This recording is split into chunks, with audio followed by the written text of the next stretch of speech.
Carl, what do you think our third topic is today? Well, I honestly forgot because I totally forgot that the last one we did was not our last topic.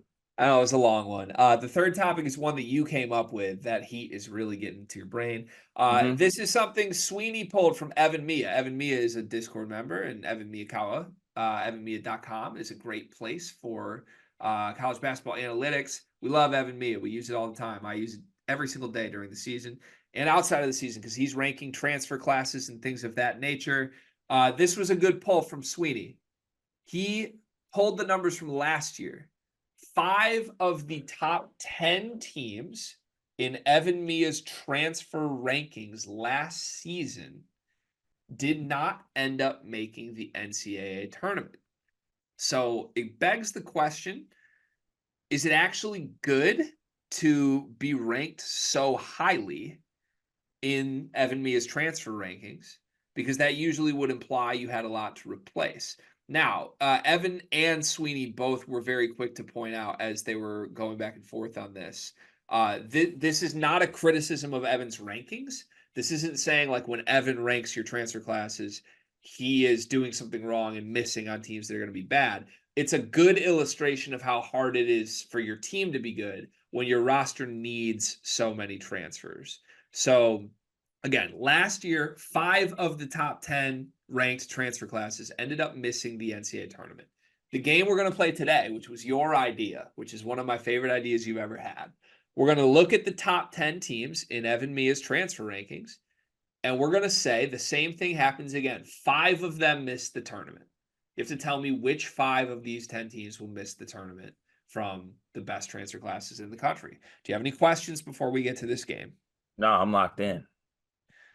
I also really want to just say I'm bummed because the 3 teams that just missed the cut from this exercise are Baylor, Duke, and Alabama. And that would have Ooh. made it extremely difficult. We would have had to like put our money where our mouth is. So here are the top 10 transfer classes based on evanmia.com's incoming transfer class rank. Number 1, St. John's. Number 2, Louisville.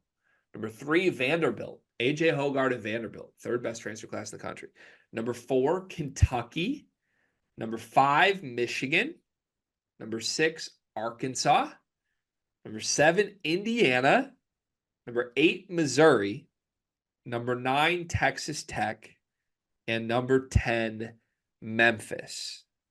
Okay. So this feels like we're going to have one hard decision. As we went through that, I think there's 4 obvious ones, and then you're going to have to kind of pick one to put your stamp on being negative on. Hmm. Okay, I can do that. I'm sorry. I made a mistake of looking up where Michigan State is ranked. In the transfer class ranks, Yeah, where are they ranked? 115. Oh, nice. Just behind Eastern Michigan.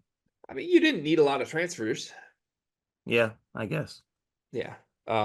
Okay. So repeating that, St. John's, Louisville, Vanderbilt, Kentucky, Michigan, Arkansas, Indiana, Missouri, Texas Tech, and Memphis. How do we want to do this? Do we want to both give our answer individually of 5? I think so, yeah. Okay. So to me, like, I think you would pencil in Arkansas for the NCAA tournament. I think you would pencil in Indiana for the NCAA tournament. And then I think like Kentucky and Michigan on paper both are safer than others unless you really want to put your foot down. Texas Tech's a team a lot of people believe is safe. Uh, Louisville's fringe, St. John's is fringe. The obvious outs for me are Vanderbilt, Missouri, Memphis. Do you agree with yeah, me on that? I do. So I think we can get we now that we have the obvious outs out there, basically, no pun intended. I think we need to choose from the group of ones that we think are in that could be like the ones that go south, though. So that of this group that's left, we need to pick 2 of these 7 to miss the tournament. St. John's, Louisville, Kentucky, Michigan, Arkansas, Indiana, Texas Tech. I think you could make an argument for any of them to miss the Yeah, tournament. you could. Like none Yeah, of these are locks. none. None of them are locks. Ooh. Yes, no, none of them are locks because you go down here. You got, I mean, Patino. They got Kadari Richmond and Davion Smith in the fold. Obviously, there's still some other things that come into that class. They did get some other guys as well, but like that could easily go south. Louisville's experiment of Chucky Hepburn and Terrence Edwards could go south. Kentucky, who knows, new coach. Arkansas, Coach Cal. I don't know. I feel like Arkansas might be a lock. There's no way they miss it, right? I think they're too talented. Like I'd be shocked if this was like a Cal mess up. The one mess up he had at Kentucky, I feel like he didn't have enough talent. This year's team has talent. Does Kentucky fall into the category of enough talent to make it? 'Cause I feel like they Um, do. I feel like they have too much talent to not make the tournament.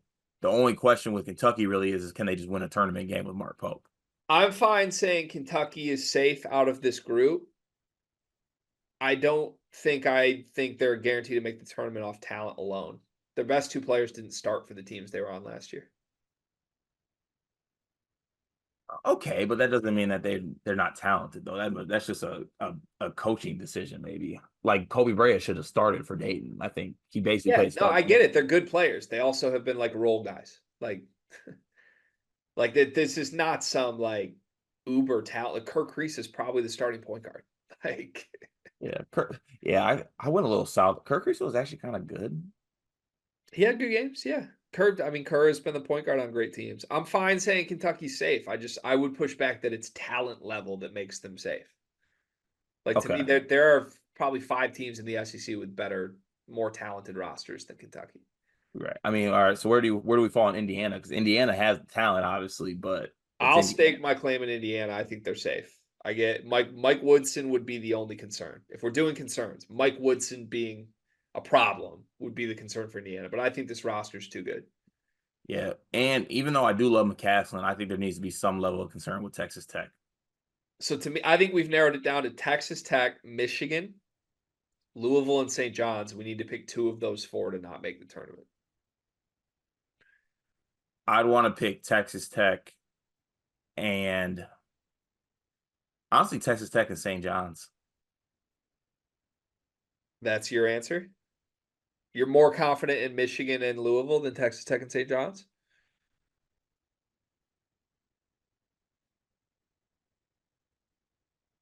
If I wanted to exchange one there, it might be Michigan and as it stands right now, Michigan and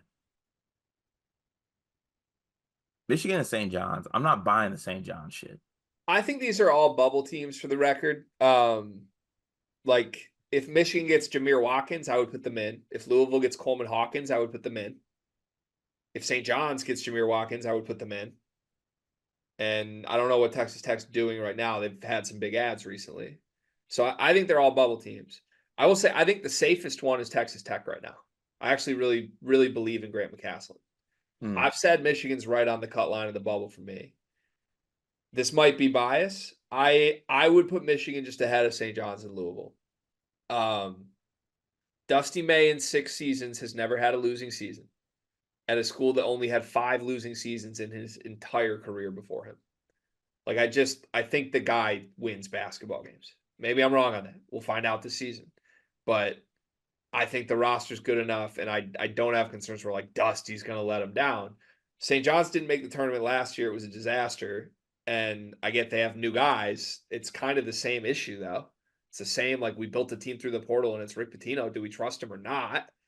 And just if we're straight up doing this, I think Michigan has a better roster than Louisville. If it's a head to head, Pat Kelsey in Louisville versus Dusty May in Michigan for the final spot. First off, Michigan got the coach Louisville wanted. Second off, I think Michigan has the more talented roster.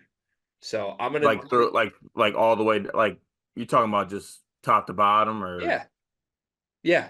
I mean, I mean, who's Louisville's best player is Terrence Edwards. yeah. I think he maps as good as Michigan's best player. Like I won't fight you on that. He might be the best player between the two. But like to Mm. me, it's probably Vlad Golden and him. And then I think Michigan, much like many other teams we've done this exercise with, I think Roddy Gale and Danny Wolf and Jameer Watkins, in theory, are a lot better than most teams' second through fourth best player. Like you get to Louisville, you're going Chucky Hepburn, Kayshawn Pryor, Rain Smith, Javon Hadley. Javon Hat. Like you like those guys better than Roddy Gale? I don't. No, I was just doing like I was going position by position, but Yeah, Who- I would probably go. I mean, Chucky's I, better than Trey Donaldson, yeah, but eventually I feel like you get to the point where you're like Michigan is the more talented, probably. I think so. I definitely think so. Yeah. But look, there's an argument for all of them. I think they're all on the cut line. And I've said I think Louisville can make a run. But yeah, I think my answer would be the two coaches I just believe in a little less. I think Rick Pitino and Rick Pitino and Pat Kelsey today, I trust less than Dusty May, who is who Louisville originally wanted. So there you have. That's my answer. St. John's, Louisville, Memphis, Missouri, and Vanderbilt will be the 5 of the top 10 portal classes that don't make the tournament. What's your official answer? So I had the same three, the obvious three out that you mentioned. But as the roster currently stands, I'm gonna go St. John's in Michigan. I'm really fascinated by you saying you think Louisville's in and Michigan's out. I honestly I like Louisville's roster. I think like even though we're not Why? Chucky Hepburn people, like I think Hepburn, I think that Edwards is really good. I think that I'm a big Kayshawn Pryor. I think Kayshawn Pryor is really good. Okay. Like Kayshawn Pryor might be better next season than Danny Wolf. I really don't think I agree with you on that at all. No chance. I mean, I think they're completely different caliber like prospects right now. I guess like Yes, we could I'm say I'm just doing like position like crossover here. yeah, Even though Kayshawn Pryor might be playing the 5, I don't know. I don't know. I'm fascinated by this. I'm not saying it's like a horrible opinion. I just like I haven't heard you stand for any of these players before until now. We're like doing a head to head for a tournament spot. It's like, well, Kayshawn Pryor might be really good. I mean, we haven't even talked about him. I feel like we haven't talked about Louisville that much. And when we have, usually it's we don't believe in Chucky or Pat Kelsey. Yeah, but like I think sometimes you and I, at least me, I get hung up on Chucky a little bit too much. And like they actually got some guys that I think are good. Who besides Kayshawn? Like you're really standing for Javon Hadley right now? I think Javon Hadley's good. I think he's good. How good? He's not better than like down. I guess believe in these guys individually, but like it's a take to believe that Kayshawn Pryor is better than Danny Wolf. That's a take. And I think like who's Javon Hadley better than? If we're going guy by guy, like Reuben Jones. Okay, so Michigan's 6th man versus Louisville's 3rd best player. Is he their third best player? You go ahead and rank Louisville's players for me because outside of Terrence Edwards, I'm confused right now. I mean, I was just if you do like literally just like 5 against each other, it'd probably be like what 3-2. 3 to Michigan, 2 to Louisville, or it could go back and forth depending on who you ask. Just depends on how you do it. Depends on if you're doing like first best player versus first best player or position by position. If you want to get the Chucky Hepburn over Trey Donaldson point, then you go position by position. Yeah, so well, I'm looking at like some projected like But what it would look like because like because a lot of people have Javon Hadley as the 7th guy for Louisville. Who are a lot of people? I'm just looking at I'm looking at like Louisville Cardinal Twitter pages right now, like projected roster, like what it looks like, and they had the starting lineup as Chucky Hepburn, Koren Johnson, Terrence Edwards, Noah Waterman, Kayshawn Pryor. Okay, so Noah Waterman or Danny Wolfcart? Danny Wolf. Okay, Kayshawn Pryor or Vlad Golden? Kayshawn Pryor. Koren Johnson or Roddy Gale? Pretty similar. We can't. Let's just wrap. Kayshawn Pryor over Vlad Golden is disrespectful to our audience.